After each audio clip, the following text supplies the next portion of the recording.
Pagpalang araw, DIY Bro Garage. So, nung nakaraan, di ba, nag-upload ako ng D-Max palit ng primary. So, ito na yan. Yung sinabi ko nung nakaraan na Avanza naman 2010 model. So, yan o. Nag-leak na siya dun. Nag-leak. Palit tayo ng original.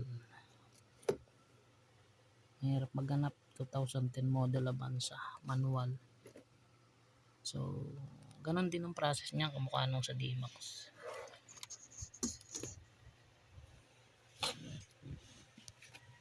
Ayan, ganyan din niya mga bro. Papasok nyo lang dito yung ano din, 2 bolts. So, sample.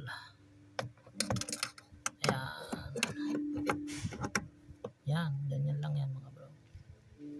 Tapos yung fittings niya ito. Fittings niya dito. Tapos yung hose niya ito. Hose niya ito. Yan. Tapos bleeding, madali lang mag-bleeding yan. Sa baba. Yan. Tapos yung post rod niya ito. Yun, nasa ilalim yun, nagalaw na yan. So pag tumagas yan, palitan nyo na para hindi kayo ma-aberya ito. Tatagas. So ganyan lang yan.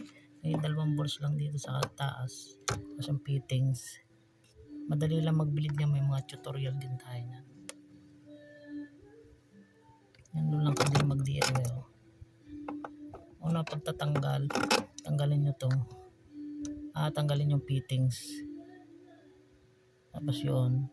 Tapos ito, saka nyo hugutin. Tapos saka nyo makakalas doon. Ayan doon. Tapos ilalim. Doon nyo makakalas sa pusuran. Yan lang mga bro. Na DIY yan. God bless.